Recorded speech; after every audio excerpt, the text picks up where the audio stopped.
This video contains discussion about suicide. Please feel free to leave the room if you find this too difficult to watch.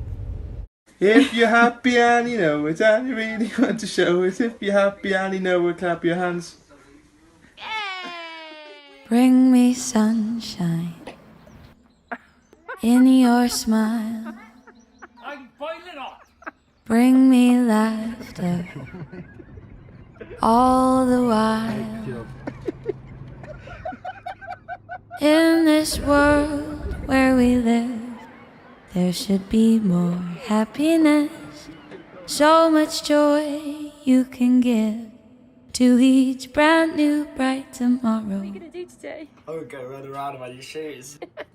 Make me happy through the years. Never bring me any tears. Let your arms be as warm as the sun from up above. Bring me fun, bring me sunshine, bring me love. I'm sure you'll agree that not one of those people looked troubled, not one of them looked stressed, and you would never think that was going to be their last video before they ended their life. What do you see in this photo? Many of you will recognise this happy face. For those of you that don't, this is Porrig, and Porrig is our why. Our mental health journey started because of Porrig, and he is the reason why we are so passionate about it. This was actually Porrig's last photo, and it was taken on a beautiful summer's day in Stratford-upon-Avon. And to look at this, I'm sure you'll agree, you wouldn't think that he had a care in the world. 2 days later, Porrig walked out of our office and he never returned. The shock and numbness and pain that we all felt when we found out what had happened is something that we will never ever forget. It was complete disbelief. Porrig was the person who you went to if you had a problem, a worry, if you needed cheering up, if you needed advice, and even if you just wanted a good old chat, he was the person we went to. So how had this happened to him? How had he suffered in silence? No one knew what must have been going on in his head and how he was suffering, and if we had have known, we would have done absolutely anything to help him. He masked it all behind that warm smile that we all miss so much. Following Porrig's death, we knew that we had to do something.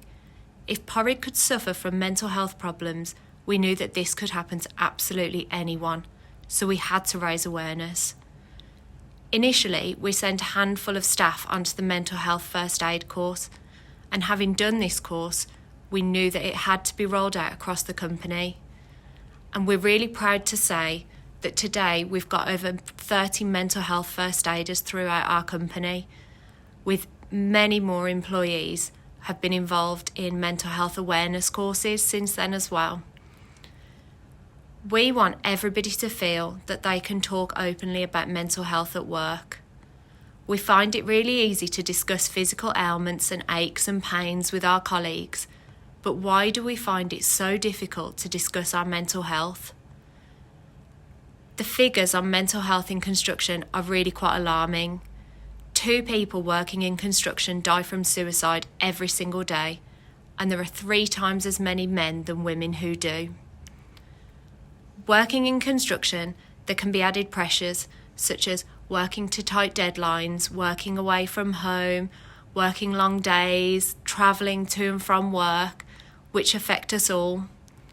And with it being a male-dominated industry as well, why do men find it so much more difficult than women to talk about their mental health? We need to remove the stigma that's around it.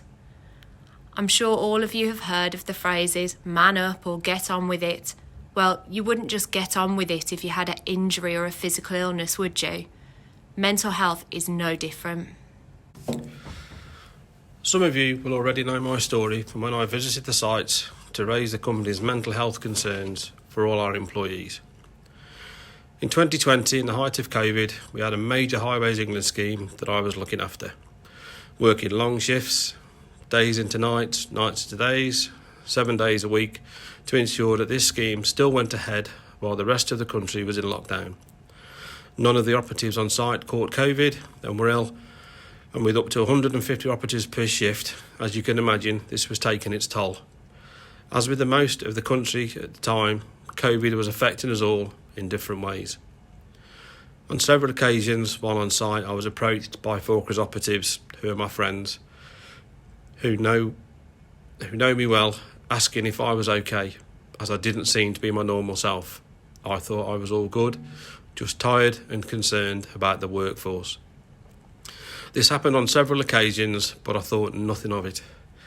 In July 2020, my son, who was 16 at the time, who was one of the country's young generation, who was stuck at home trying to revise and complete GCSE exams, tried to take his life. He tried to hang himself twice at home. Luckily, his DIY skills were not that good and both attempts failed.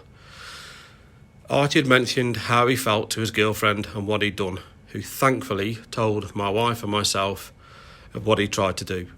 We could never thank her enough for being so brave and telling us. What do you do when you hear those words? Suicide, hanging. We discussed this with Archie, took him to hospital, and thankfully the NHS were amazing and helped him on the process to recovery. When this happened, I had 1,000,001 thoughts going through my head, as you could imagine. Why was it me? Had I not supported him? Was I at work too much? Had I failed my family? How could I have not noticed what was happening? The pain inside was unbearable. I spoke to my line manager to say I'd been to hospital with Archie, but not the full story, as I felt ashamed and embarrassed.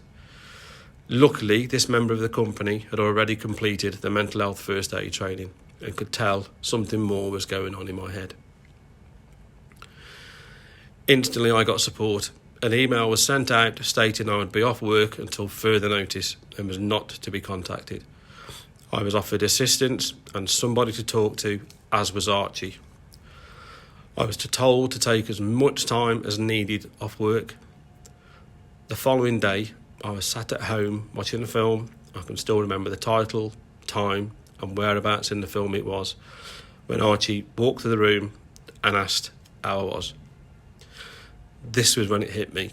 I broke down, totally uncontrollable crying, short of breath, rage, anger, love, hate, every emotion possible, all at once. I started to have a breakdown. Me, a 17-stone ex-rugby player, ex-doorman, dad of two, the strong one, the big man, etc. You get the gist.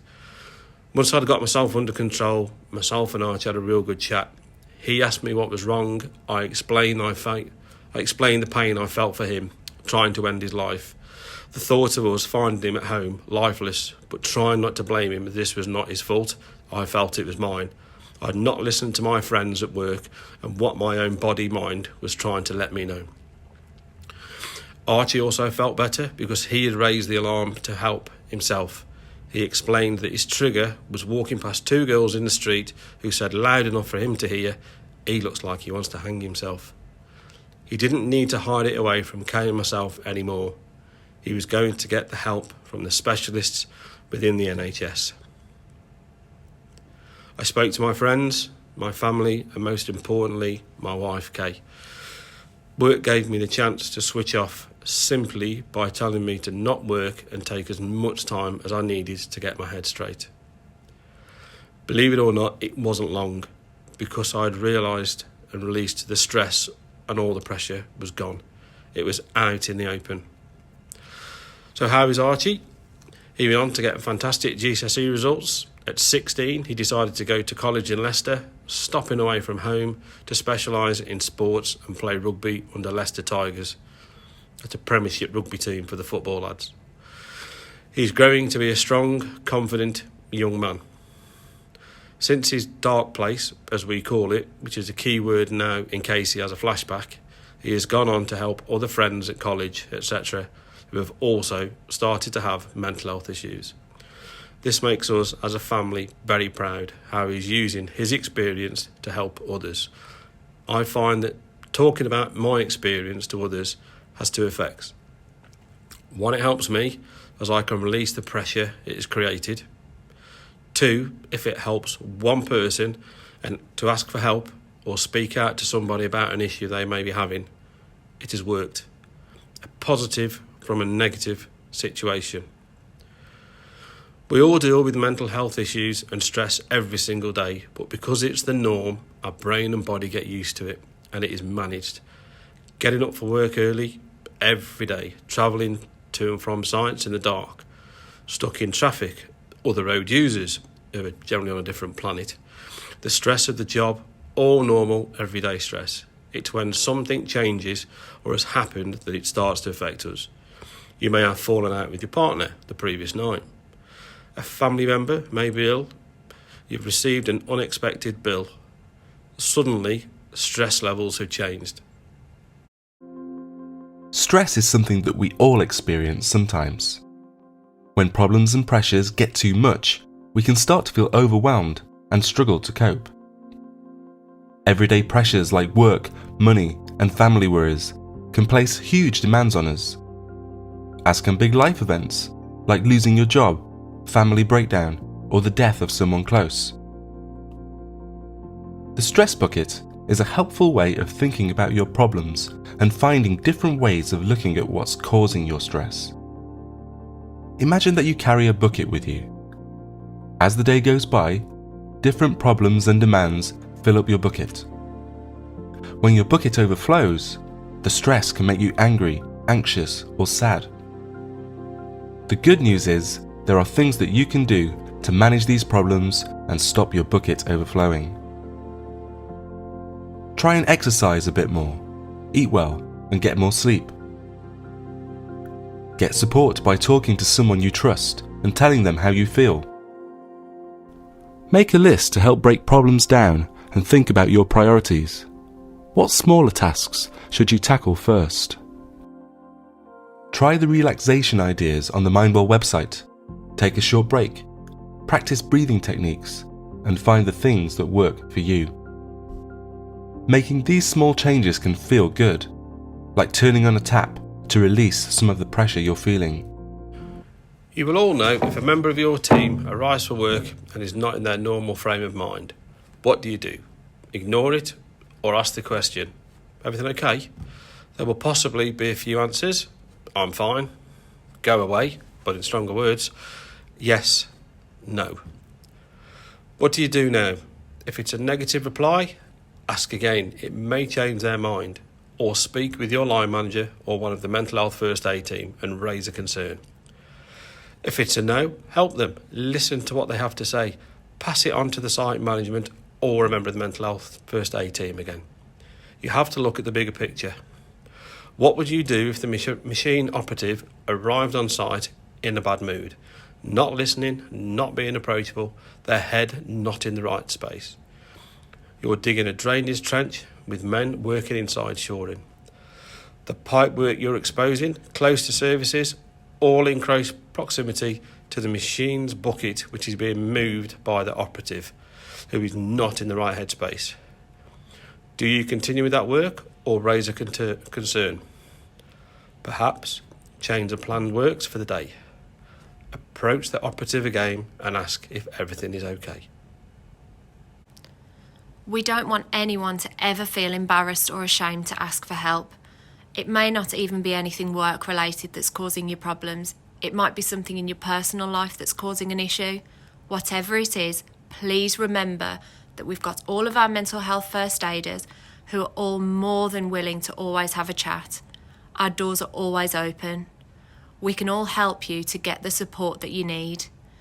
Please also come and talk to us if you have any concerns about a colleague as well. You work with your colleagues every single day, so you'll notice changes in them. You'll know if they're not themselves. If you are worried about someone, and maybe you don't want to approach them, or maybe you have and you still might be worried, please do come and talk to us. We're also really lucky that we've got Steve O'Donnell, who's our Senior Financial Manager, and he will speak to anybody about managing your money on a confidential basis. So please do reach out to Steve if you'd like that support as well. Maybe you don't want to talk to somebody that you know or you have any connection with though, and that's absolutely fine. There are also external support groups and systems and lines that you can go to. There's organisations such as Mates in Mind, Mind, Calm, and you'll also have been given a construction industry helpline card which has got loads of contacts on there as well. The main message that we want you to take away is that it is so important to talk, whether that's to one of us or somebody external. Please don't suffer in silence. We pride ourselves on being a family company and we want our employees to feel like part of the family. We want you to come to work and feel happy and supported. The biggest point of this mental health presentation is to encourage everybody to talk. Ask each other, how's your bucket? Not how are you, how's your bucket? Let's make this a common phrase that we use to check on our mental health. About the power of okay. I never worry about the air I breathe in my nose or how the blood gets pumped to my toes. I know I'm young and body able, but how come I feel so unfucking stable? Some days I spend all day inside my head, when I know I should be working instead. All I see are eyes, eyes, eyes, eyes, eyes, eyes. Are you busy eating eye? What do they think of me? Am I okay? My head tricks me into thinking I'm one thing when I'm not, and that I should be thankful for what I've got. I've got a good job, I'm not short of a mate. How dare I get myself into this state? Come on, pal, you're Larry, loads of friends, but still my mind goes tick, tick, tick, tick, tick, it never ends. Will my pals wheel me away when I'm a bit off track? We've got a mentalist here, stand well back. What if at work I tell the big cheesy? He already doesn't make my life that easy. Tell him I like my job, but my thoughts are getting on top of me. Hope he doesn't want to send me away for a full frontal lobotomy. I know by law it's confidential, but will that stop the whispers? Psst, guess who's mental? Or maybe I'd tell him that I think I just won't tell him anything. I just need some time, okay? One thought I thought is maybe most people think the same things I think, and that I should ask them how they feel, instead of worrying about my thoughts for real. Maybe most people have this period, a peak, a dip, and realise life is a series of episodes, not one long clip. And maybe in the omnibus of your life, today is a shite one, and you just need someone to know where you're coming from. A nod, a smile, are you okay? Because in my thoughts and thoughts and thoughts, I've thought about asking you, and I hope when my shite day comes, you'll return the favour too. It seems so small, but it's a powerful thing to say. That's the power of, are you okay?